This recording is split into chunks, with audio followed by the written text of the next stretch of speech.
I think we'll begin. Good morning and welcome, everybody. My name is Tariq Masood. I'm a professor of public policy and the Sultan Qaboos bin Saeed of Oman Professor of International Relations at Harvard University's John F. Kennedy School of Government. On behalf of the Middle East Institute and the American University in Cairo School of Global Affairs and Public Policy, I am thrilled to welcome you all to today's event to launch His Excellency Nabil Fahmy's new book, Egypt's Diplomacy in War, Peace, and Transition.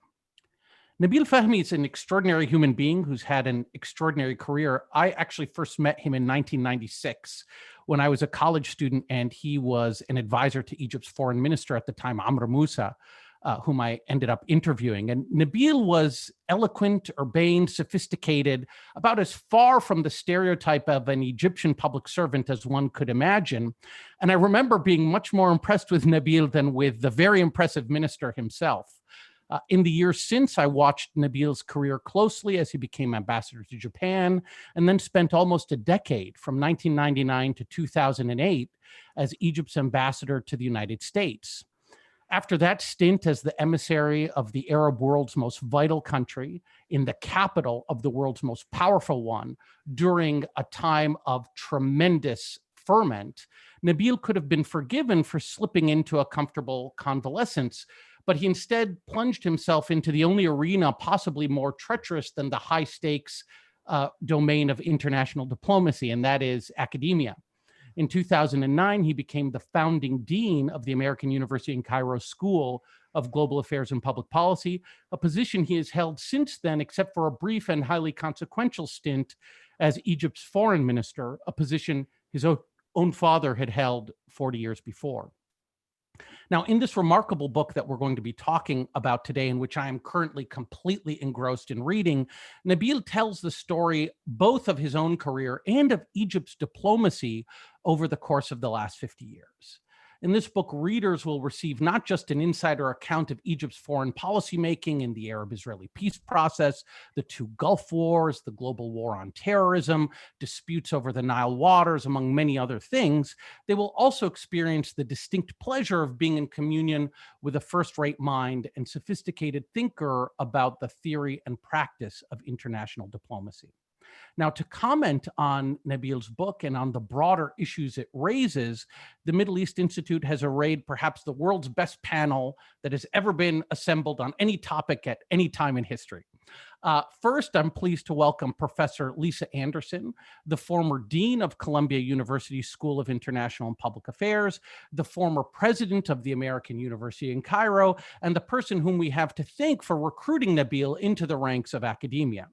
Professor Anderson is a giant in the fields of Middle Eastern politics and comparative political science and international relations, and we're really thrilled to have her explore some of the themes of Nabil's book today.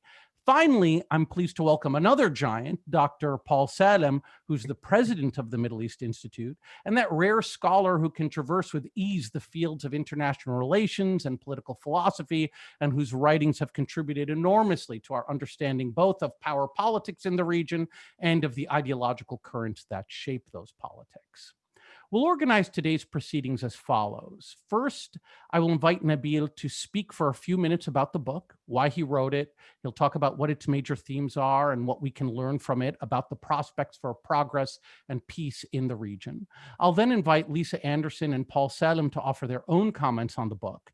Nabil will then have an opportunity to respond before I turn over questions from the audience, which I will take through Zoom's Q&A feature, which you can all find at the bottom of your screens. For those calling in by phone or watching our panel on the live stream, you can ask a question on Twitter with the hashtag MEIEvents, or you can email events@mei.edu. If you have any technical issues, that's also the email address you should write to, events@mei.edu. You can feel free to ask a question at any time throughout the proceedings. I'll be looking at all of your questions and will factor as many as possible into the discussion.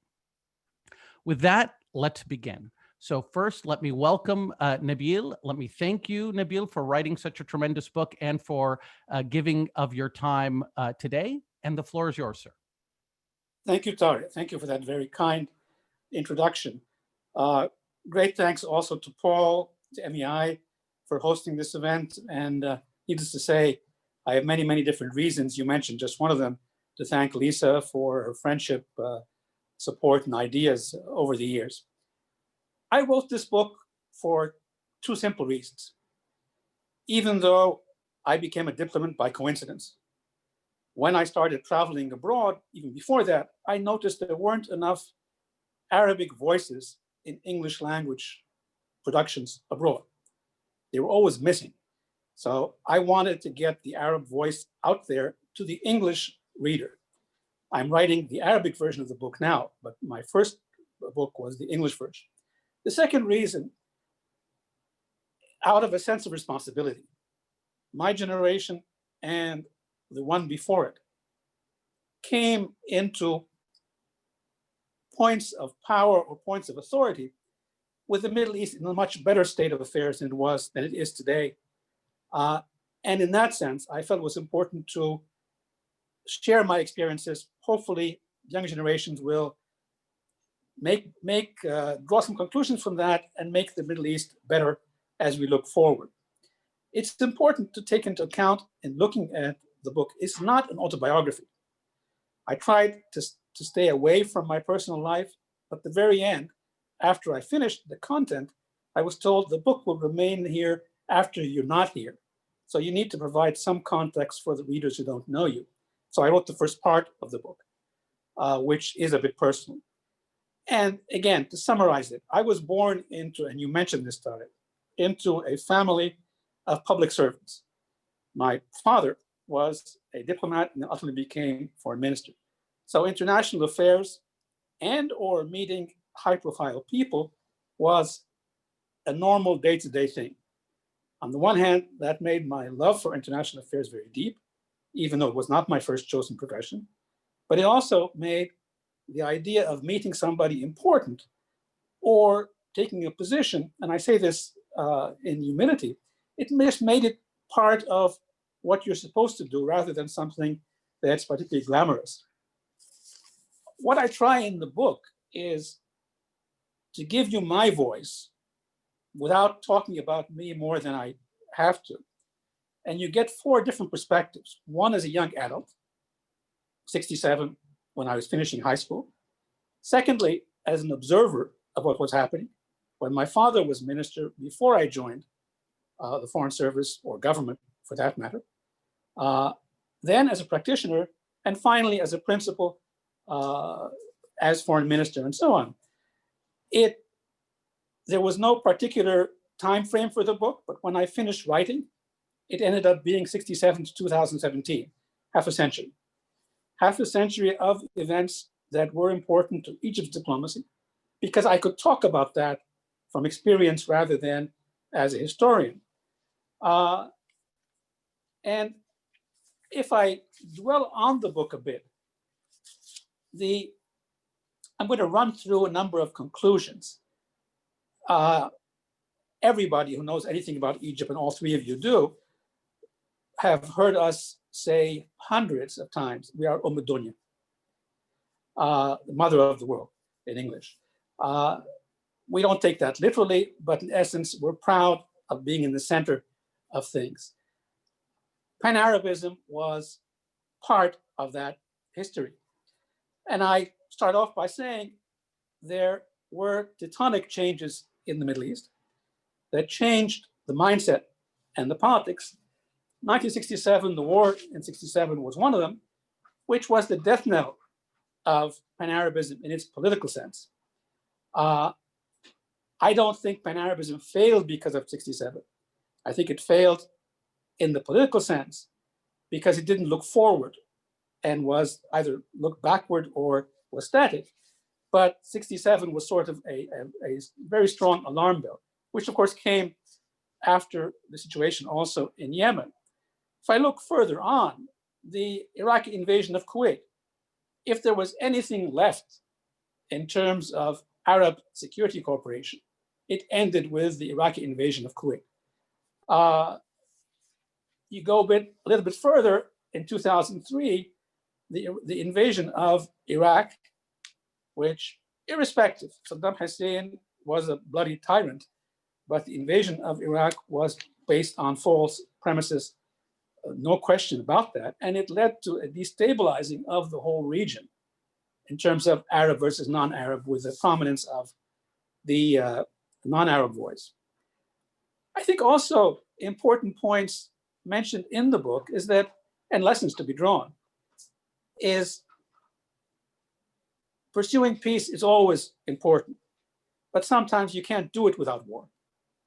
And I would argue that if 1967 destroyed Arab confidence and credibility, 1973 restored that to a great extent and changed the paradigm, allowing actually for negotiating peace after that. It was not meant to liberate all the Egyptian territories, or the Syrian ones for that matter, but it changed the mindset. And just a quick reference, my father, who at the time was interim foreign minister, he was actually not the foreign minister, he was minister of tourism, was sent by Sadat to meet Nixon. After he met him, Nixon walked out into the parking area all the way to his car. Just an indication of, after the war, Americans started to look at Egypt, you're a player now, and you're important, and we want to engage. I mention this because a year and a half before that, Sadat had sent his national security advisor to see Henry Kissinger, and Henry Kissinger basically told him, I can't help you unless you help yourself. So he decided to go to war later. After the war, peace process started. Ultimately, you had the Jerusalem visit, you had the Egyptian-Israeli bilateral agreement, and then moving back into multilateralism with the Madrid process, and ultimately into Oslo and post-Oslo. Let me just simply mention what I consider to be major missed opportunities and diplomatic mismanagement in that process, because the details people can find in the book. First thing, people forget, the Syrians made a huge mistake in not going to the very first Geneva conference, because the minute they did that, they sent messages to the Egyptians that they would be the ultimate decider in the process. And if Egypt wanted to be able to be a main player, if not the main player, it might have to do it alone. That was a strategic mistake, I believe, on Hafez al-Assad's side, especially that the Geneva conference was under the auspices of the UN with the two superpowers. The other big question is, how far do we pursue a bilateral peace versus a multilateral peace? Each one has its benefits and liabilities. Short-term bilateral pieces are easier. The issue is, in the long term, do they help the ultimate outcome or not? And I would argue that the question is still out there. More and more people wonder, is a comprehensive peace actually possible any longer? Diplomatic mismanagement. The second Camp David summit on Middle East, which was Palestine-Israel, was a major mismanagement by the Americans. They didn't prepare for it properly, they didn't convene it properly, and they didn't engage with the players properly. And I remember they actually asked Hosni Mubarak, our president at the time, to support a proposal which they did not want to convey to him. They asked him to tell Arafat to accept the proposal on Jerusalem, but refused to tell Mubarak what the proposal was.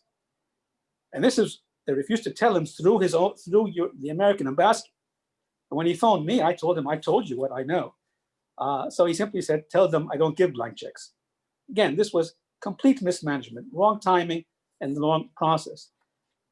A missed opportunity. I think the Rabin Perez government had, because they had good intentions, particularly Rabin, had a wonderful opportunity to move things forward more quickly than they did, because they continued to pursue settlements, which was a very dangerous factor.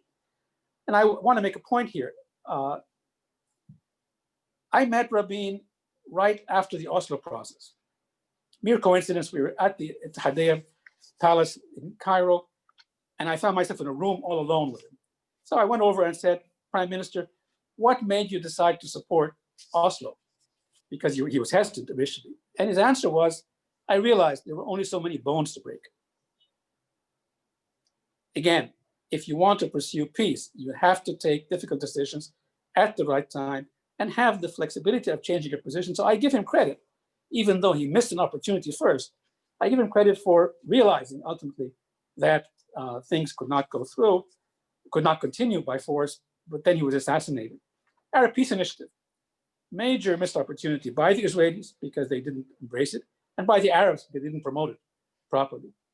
The Olmert Abu Mazen proposals. Olmert offered Abu Mazen significant proposals on refugees, Jerusalem, geography, and they weren't immediately accepted. These are just some examples. If you want to negotiate, you need to be able to say no, but more importantly, to say yes when the offer on the table is enough to respond to your basic needs. You don't need to respond to the desires of others. You need to respond to the needs of others. And at the end of the day, there has to be a balance, not of force or of power, but a balance of interests. Another issue which I raise in the book, because of my fixation on security, is nuclear proliferation. And without getting into the details, I just want to mention that in 1995, Shimon Peres offered Egypt a commitment to join the Non-Proliferation Treaty 1 year after peace. He actually accepted a proposal I had made. And when I was asked by our foreign minister, should we agree, I said no, because I didn't believe that he would follow through. And regrettably, I was actually right, because the Israeli government did not follow through. But again, if you want security, it has to be based on a balance of interest. The other important part of the book, and of course, Lisa comes into this to a point, I finished my diplomatic career as a diplomat. Somehow, she's a better negotiator than I am. She convinced me to join academia, which I had no plans for. Not once, but twice. Once after I came back from Washington, and then again when I came back from being foreign minister, although I admit the taste the first time made me much more amenable to joining the second time when she did that. But in between, and since then, but particularly in between, I was all into the Egyptian transition process and our internal affairs. Most of the book is about diplomacy, but you can't split the story that much. So I deal with our transition as it relates to foreign policy. And let me simply make a couple of points here. One is that our transition did not start in 2011. It started in 1952. And we have not been, since 1952, been able to reach a consensual social contract that everybody is comfortable with. We've progressed on a lot of things, but we're still always choosing, making decisions based on either or rather than, okay, we have a pluralistic political system, but not yet pluralistic political culture. So we have 104 or 114 parties, but they're not functioning in a fashion that we try to find enough motivation for everybody. Since 1952, the problem has been deciding on not who has power. That's an easy problem. Who has power is a function of forces on the ground or the election box, but it's actually how those in power respect the fact that those who support you and those who don't support you have equal rights. You have the power to pursue your programs, but it doesn't mean that those who don't support you don't have equal rights. And that's what I mean by the political culture. We have had ups and downs, but we're still searching for that domestically. As part of that process, let me just give you an example of how tenuous this has been. 1952 to 2010, we had 4 presidents. 2011 to begin. 2011 to 2014, we had 4 presidents. 69 years, 4 presidents, 4 years, 4 presidents. That really shows you the shock in the system, what was happening since then. What was happening during that period. I think what happened in 2011 was legitimate. And I think, frankly, in simple terms, it was a call for participation in determining the future. What happened in 2013 was a desire to assert the Egyptian identity or defend that rather than an ideological identity, which was the Islamist identity. And then I close, frankly, with it's not enough to tell the story. A practitioner like myself and on all of you need to also put something on the table towards the future if we're going to move towards a better future. And I would argue that to move to a better future in geopolitics, you need to also work on your domestic situation. Egypt's strong point hasn't been its material assets in many respects. It's actually been in its soft power. And unless we go back to greater openness, greater creativity, once again, becoming the country in the region where others want to emulate rather than looking eastwards or westwards, that's what we have to do to regain our prominence. And I would argue that Arabs, not only Egypt, need to look both at their social contract and also at the regional relations if they want to be a voice to be heard in the Middle East rather than a voice echoing on the side of the door while other non-Arab parties are the main proponents. Let me stop with those points and I'm happy to answer any questions, but I can go on for an hour otherwise. This is wonderful. So I'm now going to invite Lisa Anderson to offer some of her comments. Well, first, let me say that I loved reading the book, and I think that Nabil very, very effectively accomplished his first goal, which is to give a voice to the English reader, the sort of educated lay person who's interested in regional politics and so forth and so on, to an Arab perspective that is actually not as well represented as you might expect it to be.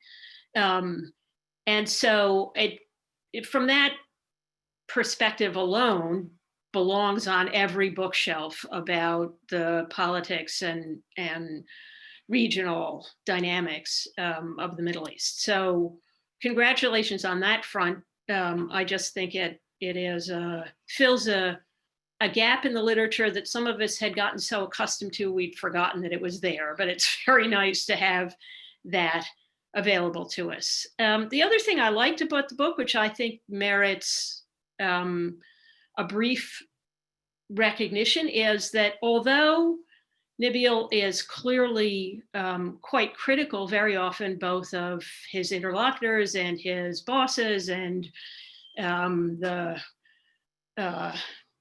foreign ministry and so forth and so on, this is not an uncritical book by any means, but it's so refreshing to read something by someone who just loves being Egyptian and just loves Egypt. But it's not a sycophant, it's not pretending that things are all wonderful. They clearly aren't, and you see that in the book on almost every page. But it's written with enormous pride and affection, and I think that's not an easy thing to do, and I'm impressed by that. I think my real question, though, is one that you touched on, Nabil, as you were describing the book itself, which is really still why Egypt is not playing the kind of role in the region that it once played. There was a time when everyone acknowledged that Egypt was a real power player in the region. And that was partly during the Nasser period in Arab nationalism. But honestly, I think it was true for quite a long time after that. For better or for worse, everybody had to pay attention to what Sadat was doing. And at the beginning of Mubarak, everybody had to pay attention to it. And that began to dissipate over time. And you're right, by the time you're writing, that sense that people have to pay attention to what Egypt is doing has not vanished, but certainly eroded considerably. And I'm not sure I fully, to this day, understand why Egypt itself, that is to say, the government, the foreign ministry, so forth and so on, puts up with that. during your year as foreign minister, you had a very inventive foreign policy posture in the world. You were explicit about wanting to distribute risks for Egypt so that you weren't going to be dependent on a single or, half a dozen friends. You were going to have friends with everyone, and so forth. You were active in conflict resolution efforts and so forth in various places and contexts. That doesn't seem to be the same posture you see today. That kind of assertiveness that Egypt can play an important role, should be playing an important role, should be active, has, again, dissipated somewhat. And I just wonder why that's the case. What it is about being in Cairo, looking out at the rest of the world right now, that has lent the Egyptian governments, apart from, moments, including, I think, your foreign ministry, but, not only that, I suppose.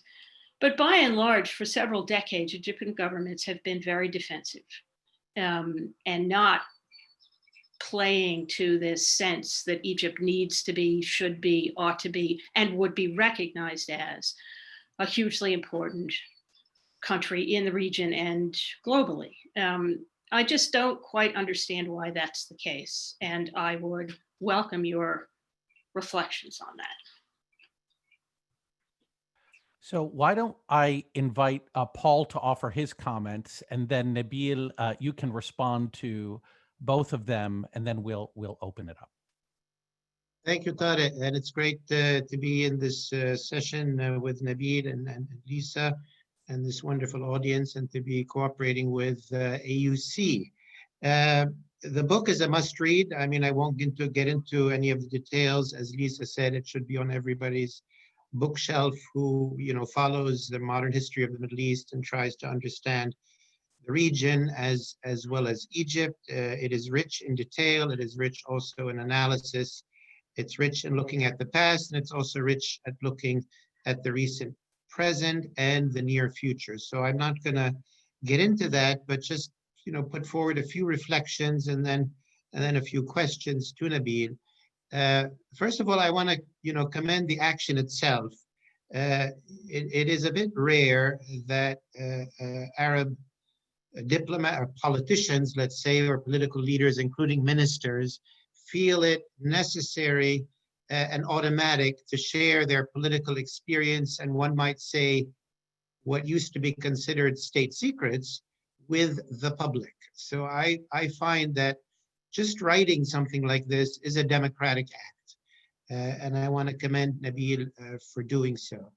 Some of the reflections that the period that Ambassador Fahmy covers, certainly 67 to 2017, but if I wanted to take, let's say the late 70s to today, is, and as Professor Anderson mentioned as well, it's the period where Egypt left the scene, left the leadership of the scene. One might say the late 70s was the end of the Egyptian century in the Arab world. And I think that's true, that from the late 19th century or middle 19th century up till 1978, Egypt at first was the center of intellectual life with the sort of Arab Nahda and philosophy and political thought and cinema and culture. Everybody looked to Cairo and Alexandria. Then with the revolutions of 1918, it was a leader in the anti-colonial movement. And then obviously with the 50s and the rise of Abdel Nasser, it really led the Arab public opinion, and in many cases dominated the Arab world. It cemented Arab nationalism as a really powerful identity. And even through Sadat, particularly after the limited victory of the 73 war, yes, everybody looked to Egypt, and Egypt, to a large degree, not only was a power player, but also obviously projected soft power, but more significantly, for many generations of the Arab world, Egypt was the future. And sadly, and as Professor Anderson said, it would try, interesting to understand why Egypt is no longer a power player.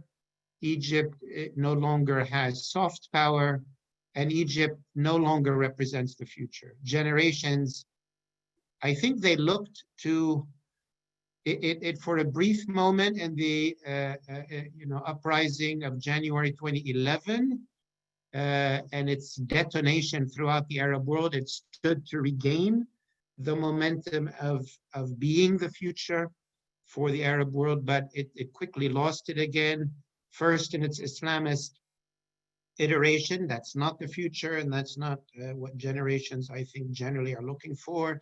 And then in the return of the 1952 style authoritarian military state, that is not the future either. That might preserve, a manageable present.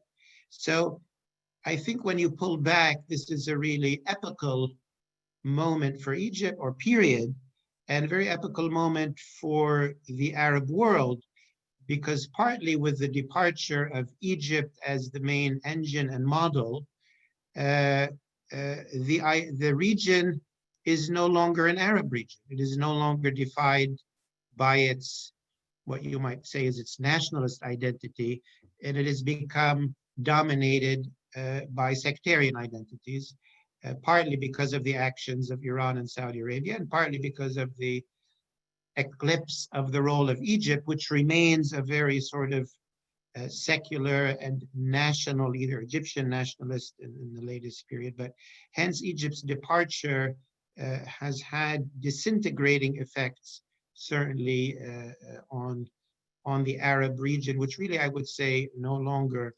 exists. My questions to Ambassador Fahmy sort of draw on some of the comments I've made. Nabil, you start by saying I'm writing this for the new generation. So if you were to simplify it, what would you tell the new generation? What, if you would boil it down, going past the details of what happened with Ulmer and what happened with this and that, it's very complicated history. What are the fundamentals that you would give to the new generation in two categories? One is the foreign policy, which is your area of expertise. How to rebuild Egypt's leadership role or regain some of it. I mean, sadly, if you looked in the region today, you might be able to count 5 or 6 powers that have more influence than Egypt. I mean, it would be Iran, Saudi, UAE, Turkey, Qatar, Israel, maybe, and then Egypt, which is, such a shock given how, big Egypt is and how big it. So how to regain some of Egypt's leadership role? Is it possible? What is Egypt missing? What are you doing wrong or right? And what kind of role can be regained? Secondly, if Egypt is regaining a role, what is the new Middle East? What regional order are we trying to build? I don't think we can go back to the 1970s or 1950s. Is it a region where Turkey and Iran and Israel have a sort of recognized role? Is it an attempt to recreate the Arab order? What is it we might try to do? And then my final question is, and it relates to the final section of your book, that Egypt has been in a stalled transition for the last 70 years. Since 1952, the coup of 52 was sort of intended to correct, a course. And here we are 70 years later with, to my mind, no horizon at all that I can realistically expect in the next 1-2 decades for any meaningful transition in Egypt. Am I missing something? Will there be some transition? Thanks, Tariq. So Nabil, I'll invite you to respond, and we are scheduled to end at 11:30. So I also do want to get to the many very interesting questions in the Q&A. Go ahead, sir. Okay, well, thank you. Both Lisa and Paul will help me try to be precise because they cover some of the same points. So I'll answer them if I may. respectfully together, I actually believe that the real reasons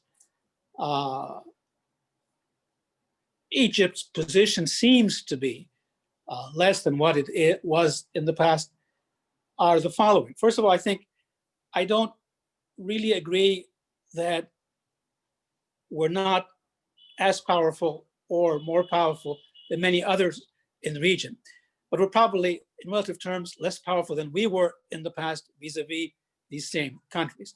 But anyway, let me talk about my own country. Great points raised. The first problem really is we always used to be the icebreakers. We were looking forward. We decided to go to war to change things. We decided to go to peace to change things. We raised societal issues, intellectual issues. When we stopped looking forward and started to bank on our history or our present, that's the first element in, if you want, a more contained role. Secondly is, because of the different crises that we've had,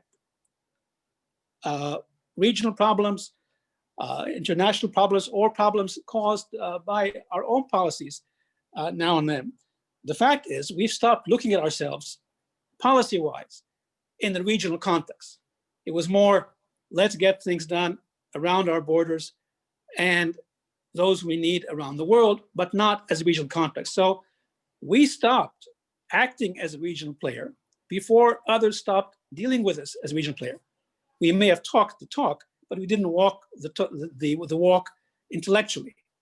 We have physically been around the region, remained in touch in the region. And I commend the present government in being active in engaging different parties in the region. What I think is missing, I'm very candid about this, engagement is fine, but we were the ones who always came up with proposals. People liked them, people didn't like them, they had to discuss them. So we were leading the intellectual debate in the region. And more often than not, it was about the region, a region that was Arab and others.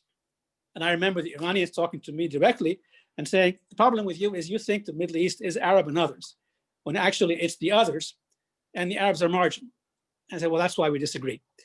But again, we actually got so involved in dealing with our immediate crises, be they conspiracies or our own mistakes, that we stopped playing the regional role.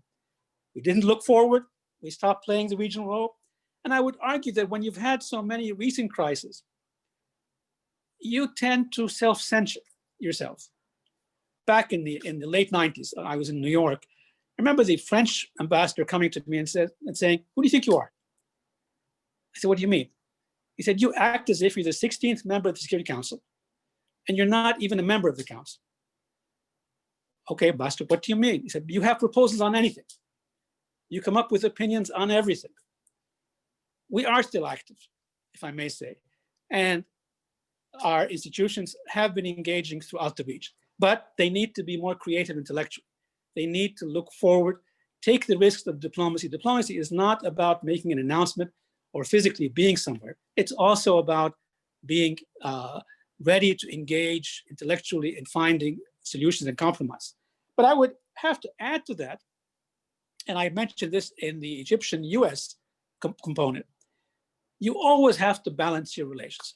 You never, if you want to be a player like a regional player, you can't put all of your cards in one basket or bet on one in particular, not because they're not friends, because their interest will change. And if you don't do that rigorously, continuously, you will end up being contained by material assets. Let me close with one point here, which will give you explain this. When I was minister, I woke up one day, I said, my nightmares are better than my days. And the reason what, they're short, and you wake up and they're not true. When I wake up, Libya's on fire, Sudan and Ethiopia have a problem, there's no Arab-Israeli peace process, Syria was failing, the Iranian-Arab tension, and of course, Turkey, and I didn't even get out of the region. Again, the point here is we need to be a player pushing all these areas.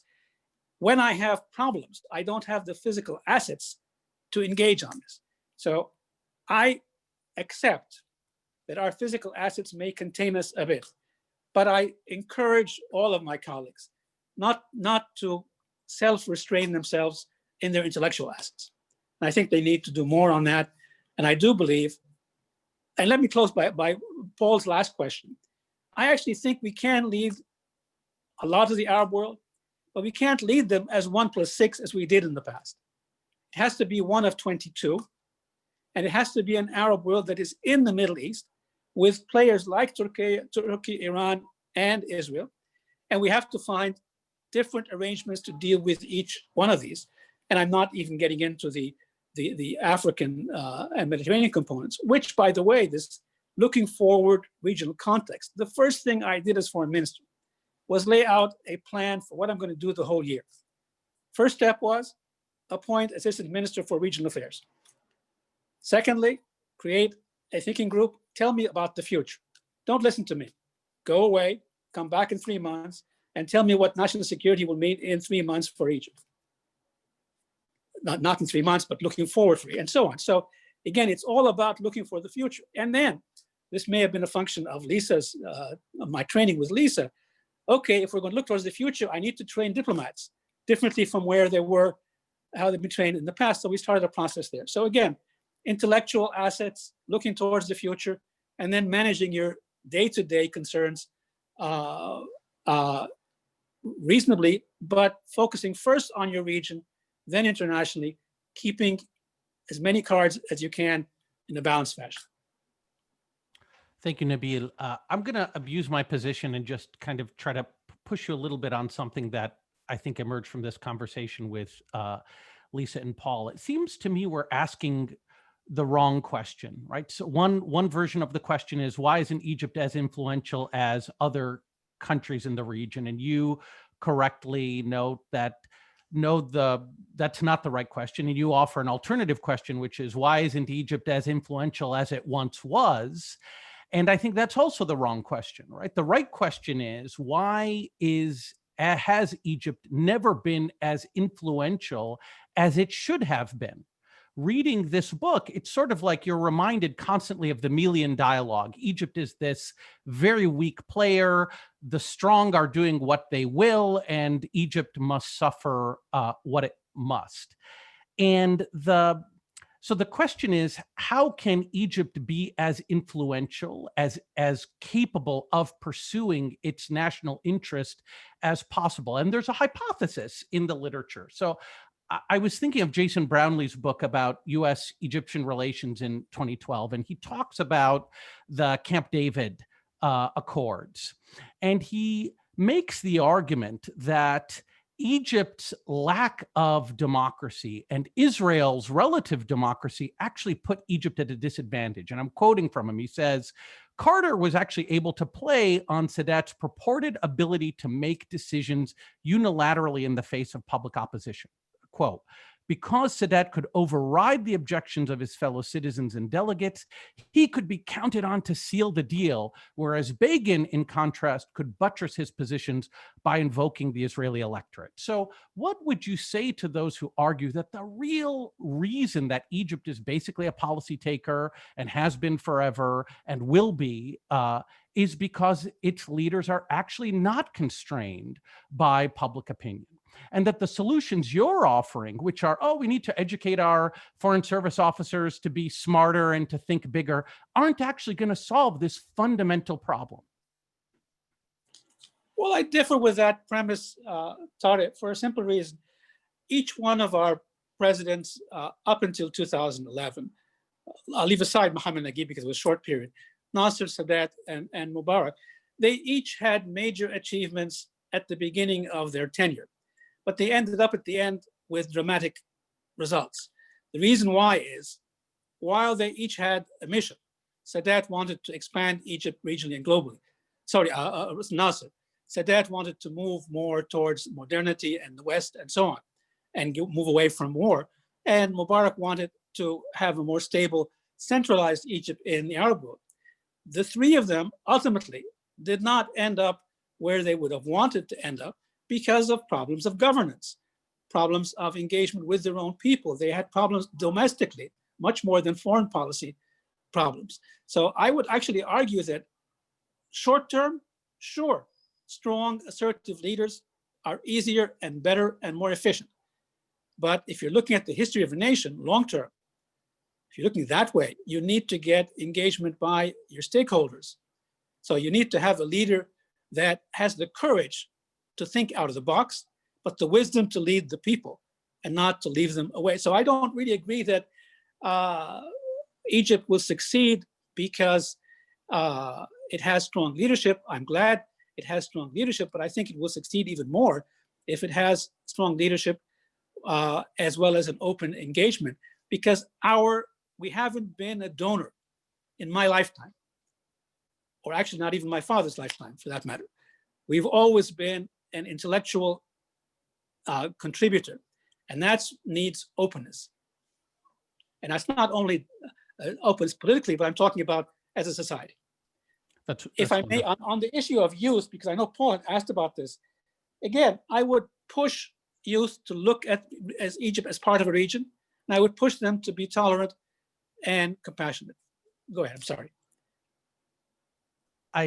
Thank you, Nabil. I want to get to the many superb questions now that have been posed. So the first one is from somebody who I suspect you know, Daniel Kurtzer. And I'm quoting, he says, "Your review of lessons learned appears focused on everyone except Egypt. What lessons have you drawn from Egyptian diplomacy, such as Mubarak's unwillingness to go to the Y conference in 1998, or the relative Egyptian silence today regarding the prospect of Israeli annexation?" Something I've been saying since I was about 40 years old, which is a while back. You should not be overly dependent on anybody. And again, if you look at Mubarak's first 10 years, they're different from Mubarak's second 10 years and different from Mubarak's third 10 years. Whenever you're dependent on somebody, you have to take into account their priorities. So again, and I don't want to keep referring to my experience, but it's about something I wrote.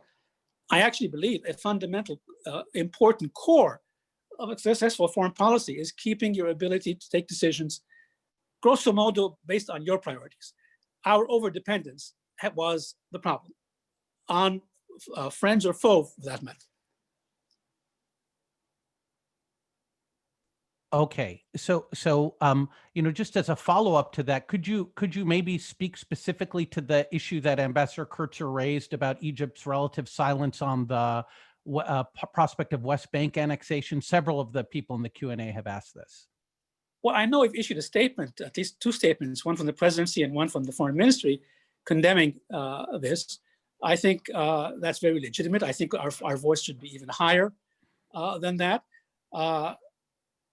Our basic position has always been, if you're going to try to achieve a peaceful solution, it should be based on two states, and it should be based on 1967. Expanding annexation ultimately makes going back to anywhere near 67 much more difficult. So I think Arabs need to be more vocal on this, including Egypt. But we have made statements. I think people in the problems everybody's facing aren't really following political statements as much as they have in the past.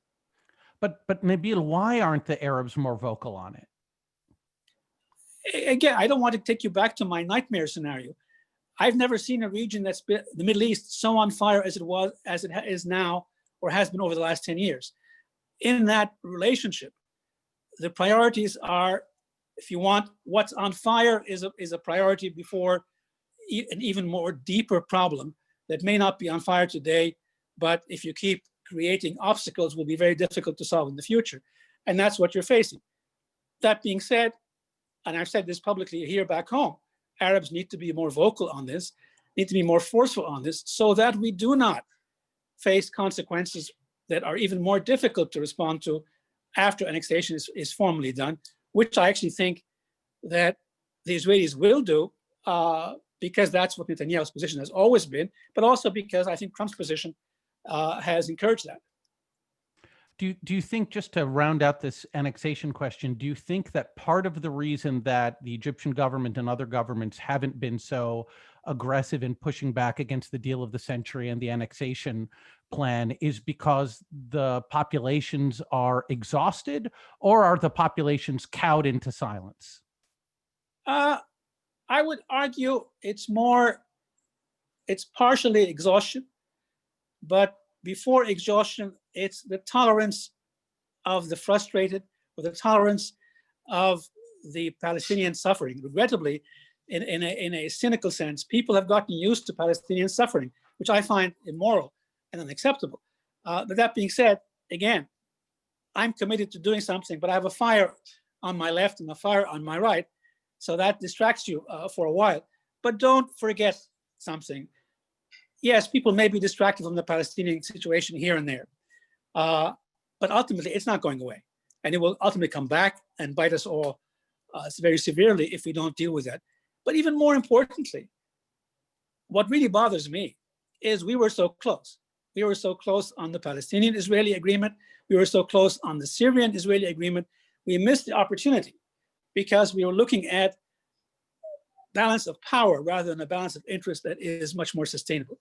But I appreciate the frustration with the lack of a strong response. I'm not going to say I can justify that. So thank you, Nabil. So another question that's appearing often in the Q&A is about Egypt's, I think, current major international challenge, which is the filling of the reservoir of the Grand Ethiopian Renaissance Dam.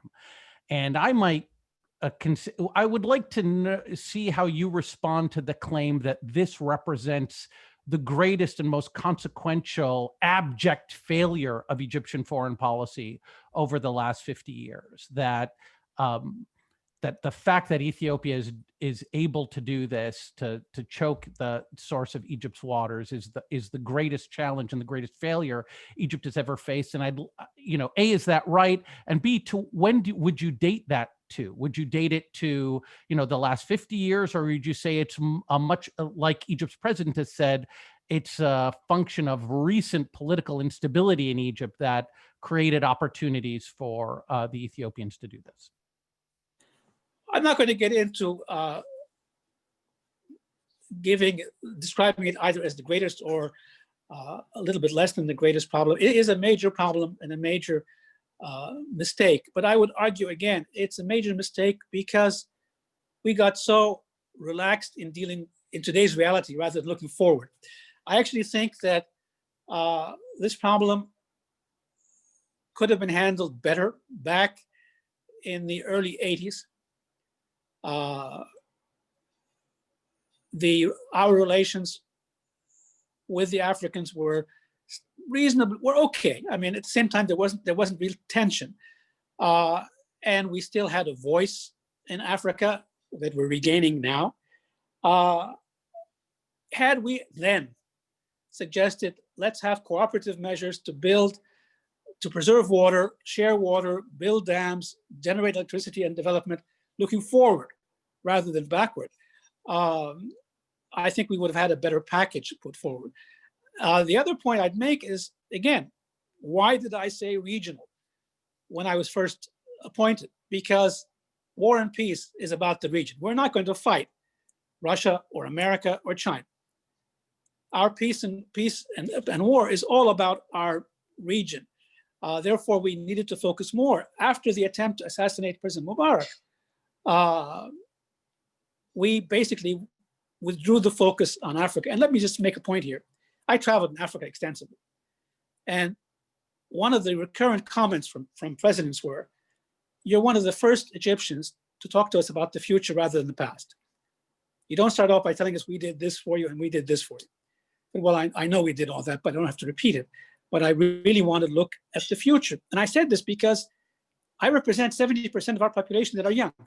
They're not interested in what we did in the past. And the same as in Africa. They appreciate what we did, but they want to know what we're going to do for the future. That being said, the reality on the ground is, and here I defend the Egyptian position, our water usage is 75 to 80% from the Nile, from the Blue Nile. There is more water there than Ethiopia needs, than Sudan needs, than we need. It is the management of the water That's the issue. And I think, frankly, Ethiopia needs more development. We can help. Sudan needs better water management. We can help. And we need more water, and the water is available. So looking for win-win situations, looking forward, rather than simply saying, this is what is in the past, or frankly, any side saying what the past was bad and the present is new reality. So I don't look at this as something that is 7 or 8 years old. I actually look at it as missed opportunities a good 25 years ago. And the lack of a forward-looking set of policies. And that's not only, by the way, on foreign policy, it's also on domestic policy. So that brings naturally to what I think will be the last question, which is to ask you, several people here are asking you to reflect on the current public policy and administrative reforms that are happening domestically in Egypt, and whether you think those might right the ship of state, or your views on those. First of all, public policy changes take time. So anybody who wants an answer for tomorrow is going to be disappointed. They will take time. I would argue for them to succeed, we need decentralization, not only of authority, but also of resources. We need more transparency, more accountability. With those three elements, apply them to big business, small business, politics, whatever you want, government service. You can permute them into detail, but with those three elements, we can move forward. But it will take time, because what you're looking at here are accumulation of peaks and troughs of 70 years. In many ways, again, and Lisa knows my weak point here, I am emotionally, passionately Egyptian. So I can mention for you a lot of peaks that are really something we're very proud of. But they are peaks that I would have loved to see sustainable for a much longer period of time. And had they been more sustainable with good systems, we would have continued to be not only a leader in the Arab world and Middle East, we would have still been the leader, although we would have to lead in a different fashion than we did back in the early 50s. Okay, thank you, Your Excellency. So we are now at the end of our time, and I think the audience has gotten a deep understanding of why I, at least for the last 25 years, have been a great fan of yours. I want to thank you for writing this very important book. The book is called Egypt's Diplomacy in War, Peace, and Transition. It's published by Palgrave Macmillan, and you can get it wherever fine books are sold, which in this time of pandemic means one place, Amazon. I also want to thank Professor Lisa Anderson and Dr. Paul Salim for their excellent, trenchant remarks about this important book. And I hope that this conversation will continue online and in the future. And I hope we'll all have the opportunity to gather in person sooner rather than later to celebrate this great achievement. Thank you, everybody, for joining us. Thank you, Tariq. Thank you all. Thank you, Tariq, for moderating.